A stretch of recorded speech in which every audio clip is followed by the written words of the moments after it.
Welcome back to the weekly news roundup. This is the privacy and the security editions. These are recorded live Fridays 9 p.m. Eastern Standard Time if you would like to catch the show live. But anyway, let's go ahead and dive on in. The IRS says you can now create an account without submitting to a facial recognition scan. They're actually doing interviews with you on a live camera instead. And there is still some speculation that may actually still be ID.me employees doing these interviews. It's a little bit dicey with figuring out what is going on. They are actually promising, though, in the middle of all this, that all of the biometric data they have thus far collected will be permanently deleted. When, I don't know, maybe 70 years, about the time that they release all the data from those Fauci ouchies, But anyway, they are saying that they are going to get rid of those. Eventually, they're going to use login.gov, which sounds to me horrible because if this is some government tool, if we thought it would be bad to rely on the business to do this right, the government tool still thinks things like sending authentication codes over text messages is a good thing, and it still thinks you should change your password every 3 months. They are so far behind on everything, it's not even funny. Well, Ring, of course, they want to collect as much data as they possibly can, so they have unleashed this new plan on the world. They're going to support non-Ring cameras for a price. Now, this is not every camera. It has to be having a certain type of technology. So the ONVIF cameras, starting in April, you can pay extra to support any of these. This is Open Network Video Interface Forum. Which there are a number of cameras that can use these, but not Nest or Arlo, things like that. But you can add all of these extra cameras in so Amazon can spy on more stuff than the stuff it sells. So that's really exciting. Good idea to keep your privacy going by continuing to, just go ahead and give Amazon more data about your house. Yeah, that's all I need. Amazon employees having access to the insides of my house, or maybe even the outsides of my house. No, thank you. If you are into that, you enjoy yourself. Windows has a built-in data wiping tool, but apparently doesn't work right. It is leaving behind sensitive information. So what it does is it goes through and it wipes everything, but it's it's a feature, I guess. It leaves behind the windows.old folder, which contains all of the same sensitive information. And FYI, just to make sure things are easily accessible, it also gets rid of your Veracrypt codes. So it basically decrypts all of the data in the windows.old folder and leaves all your personal data behind. So way to go, Windows. This is what happens when you lay off your entire QA team. But enjoyable. Yes, if you do need to make sure your hard drive is good, this is what you do to it. Although this is way too centered. It looks to me like this here, and this one's up here. This one here does not appear as though it's affecting the disks as much. That could be right in that center. This one here is definitely not on the disk. This, the one on the right, this hole up there on the top, this is not destroying this drive. The data can still be recovered. This one over here, and the one on the left, maybe not. Probably not, but I don't know. We'll see. Well, from CNN, this kid's mother promised him $1,800 when he turned 18 if he stayed off social media from the time he was 12. Hey, this parent needs a Parenting of the Year award for this. Maybe crowdfunding this thing and giving the kid, $1.8 million instead would be better to trickle out over the next several years, just so he can't, blow it all at once. Because she's like, social media is kind of bad. His older sister had negative experiences on social media. She's like, hey, you're 12 now. I'm going to pay you. If you stay off of social media for 6 years until you turn 18, I'm going to pay you $1,800. Basically $100 a year. Is that $100? No. Well, $100 a year for the year of your birth, whatever that's going to divide, $300 a year ish. To stay off of social media during your teenage years. And the kid was probably a whole lot more adjusted. Now, he says, yeah, I'm already back on Instagram now that I'm 18. I get the money. That's okay. He says his one regret is that his friends can navigate the social media site so well, and he just doesn't, so he has a lot to learn. It's like, sir, you learned way more than your friends did. I promise you. So this is maybe a good trend. Somebody was arguing today for, hey, maybe we need parental permission slips or something to even get any social media accounts, but whatever. Well, I believe this was Montgomery, Alabama. I was trying to figure out exactly where this was. I think it's Montgomery, Alabama. The parents are in a little bit of an uproar because there is this new app, this education app, of course, called Rhythm, that is being used to track the children's moods and data and things like this. And they are using this as part of their mental health awareness element of their school. Now, what the application itself, I actually spent quite a bit of time reading the application site. It's, of course, a basic tech startup company collecting a lot of data. Of course, we don't buy salaries. You share your children's data. We just store it for all means and forever. Now, the fact is, though, is that the company does not have to have the data. The data could actually go to the school district instead. And according to this, the only people who have access to it are the people at the school district in the IT, the teachers, the people who directly interact with the child, and the parents also have access to the data as well. What makes it most people concerned about it is it's too open-ended. The kid opens up in their iPad or whatever they're doing, and they have to click one of 5 emojis. So you literally click on an emoji to express how you feel. They don't have pictures of the emojis here. This is not a good representation. But they said that part of this data will be used to determine if the kids need a welfare check at home.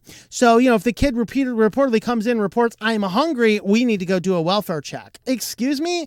Maybe the kid's just hungry. One school district that I lived in, they thought, well, kids are getting too fat, so we're going to limit the teenagers' consumptions to 400 calories a day for lunch. Literally 400 calories. I'm like, you can't, you're growing teenagers. This is the city where I was mentoring a lot of kids. I'd pick them up and the first thing they want to do, go to your house quick. We need food because they're teenagers. They need to eat more than 400 calories. So these school districts make insane ideas, but the parents are kind of upset because this was rolled out without any discussion with the parents and they didn't really know exactly what was going on. And there was another incident in this school district where one of the kids in the school district, they had English assignments of writing, journal your life. And the kid's like, my life is boring. So he made up these fantastical fictional stories about driving down to the strip in Atlanta, Georgia, I think. No, Atlanta, Alabama, somewhere. I don't know. I think it's in Alabama. So, and then they go and do a welfare check on this kid to figure out why he's leaving his house at night. The kid's like, I'm not leaving my house. My life is boring. I wanted to write something exciting for English class. So it's like, what? So needless to say, parents are getting concerned. And anytime we are starting to implement this type of technology inside of our school districts, we should be concerned because data is being collected. There's no clear policy about who has access to it. There's no clear policy about how long it is being stored. And there's no clear policy about what they're doing with it. Okay, you don't need to be using an app with emojis to check on as a basis to determine mental health of children. Trust me, it's not going to be a good guide to mental health. Well, you can help support the channel with affiliates. Today, I'm actually highlighting my book, Synaptergy. Not necessarily an affiliate as much as, hey, this is a book that I wrote, science fiction novel, and we talk about how does technology interface with our lives. And so you can have a look over at synaptergy.com or tlm.li/s. And then you can read the first chapter. You can pick up a copy of it. There's ebooks, audiobooks, print books available in a variety of different places. And anywhere you can buy books online, you can probably find a copy. Anyway, with that, let's head on over to security news. So first up in security, yet another NAS is being attacked by ransomware. These ones are actually hitting another one hitting the consumer drives. So this is it a Sustor? I've never heard of these, but apparently the Sustor NAS drives, they are also under a ransomware attack, just like I think we covered the Western Digital ones and a few other ones. They're being warned about nasty ransomware, Deadbolt, that's attacking cloud-connected online NAS and asking for 0.03 Bitcoin to decrypt users' content. You're running in a stored device. You want to disable the Easy Connect utility, suspected of being vulnerable to the exploit, and physically connect the drive from the internet. So that is... yeah, that is good sage advice. You can do a sudo find / type name Deadbolt in Linux if you suspect you might have this. I thought there was Windows instructions too, but maybe not. But anyway, yep, you just be careful of any of these commercial drives. They tend to be vulnerable.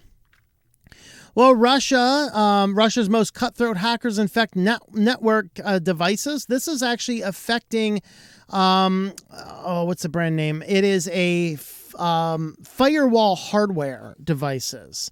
So that's exciting. So if you're using a WatchGuard, that's it. So it's the WatchGuard firewall devices. These are being hacked, utilizing a variety of different methodologies, opening up backdoors in your firewall, which is always exciting when your firewall hardware is being attacked. It makes you wonder, doesn't it?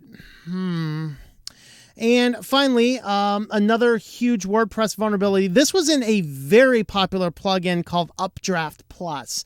So both the free and the paid versions were affected. And basically what would happen is it would allow any user on the site, even if you're the lowest level basic subscriber to a WordPress site, could execute some code in the browser and the WordPress site and gain full root privileges to download a copy of the backup from Updraft Plus, which has everything you need to reverse engineer everything else about the site, including the main admin credentials, which is very easy to do, being is that WordPress uses MD5 encryption for that, and that's very easy to reverse engineer.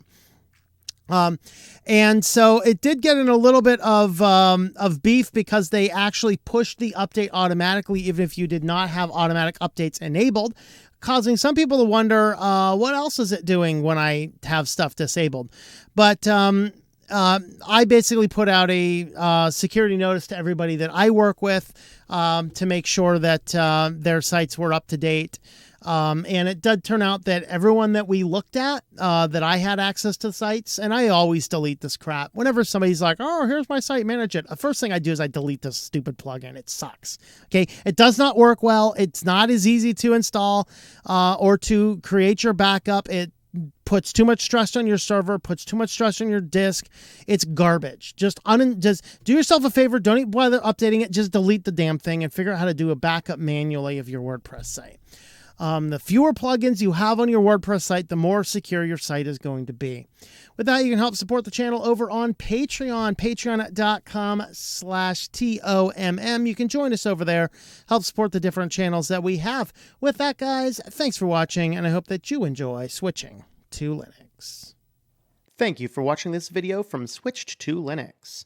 This channel would not be possible without the backing of the program supporters scrolling on the screen now. You can be a supporter at Patreon at patreon.com/TOMM or at thinklifemedia.com. I also want to thank the open source community who creates such excellent software that makes producing this show possible. Please remember to support your software communities. Thank you, and I hope that you enjoy switching to Linux.